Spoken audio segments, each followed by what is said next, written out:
আমি যেহেতু সারাদিন মেশিন নিয়ে থাকি, আমার স্ত্রীর কথা হচ্ছে গিয়ে আমার চামড়ার নিচে কিন্তু যদি কখনো চামড়া ছিলে যায় তাহলে সেখানে স্টিল বের হবে।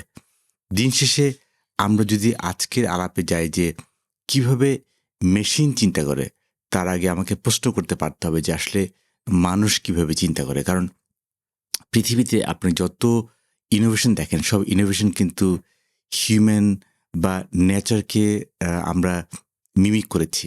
আজকে যদি ন্যাচারাল ল্যাঙ্গুয়েজ প্রসেসিং বা আজকে যদি আমরা আমাদের ডিপ লার্নিং বা নিউরাল নেটওয়ার্ক যদি আমরা না বুঝতাম, তাহলে কিন্তু আমরা কখনোই এটাকে হিউম্যান লেভেলে মানে হিউম্যান কিভাবে চিন্তা করে, হিউম্যান কিভাবে একটা প্রবলেম সলভ করে, হিউম্যান কিভাবে একটা প্রবলেমকে নেক্সট লেভেলে নিতে পারে সেটাই কিন্তু আসলে আমরা বুঝতাম না।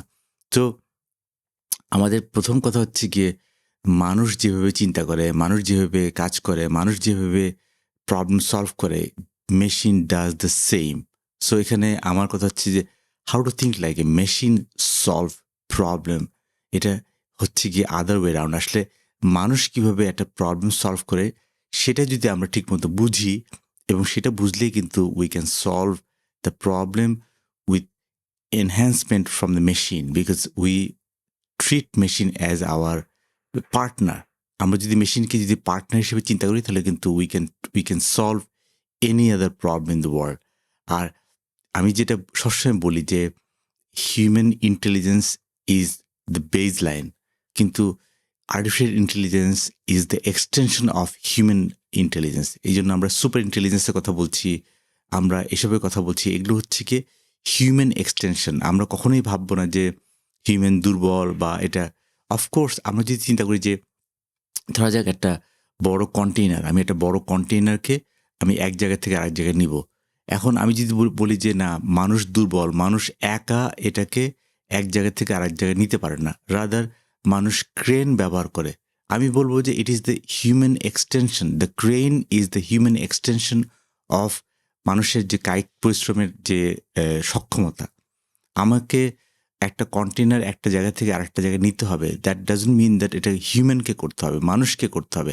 সিমিলার যদি মানুষকে একটা নলেজেবল বা একটা নলেজ ওয়ার্কারের যে প্রবলেম, সেই প্রবলেমটাকে যদি সলভ করতে হয়, সেই নলেজ ওয়ার্কের প্রবলেম যদি আমি হিউম্যান এক্সটেনশন হিসেবে যদি আর্টিফিশিয়াল ইন্টেলিজেন্স ব্যবহার করি বা আমরা ন্যাচারাল ল্যাঙ্গুয়েজ প্রসেসিং ব্যবহার করি বা আমরা এটাকে যেটাকে বলছি যে সুপার ইন্টেলিজেন্স, সুপার ইন্টেলিজেন্স ব্যবহার করি, that is the extension of human. Human নলেজের এক্সটেনশন হিসেবে ব্যবহার হচ্ছে। সো এখানে আমি কখনোই ভাববো না যে যন্ত্র আমাদের থেকে সবল হয়ে গেছে, যন্ত্র আমাদের থেকে বেশি চিন্তা করতে পারে।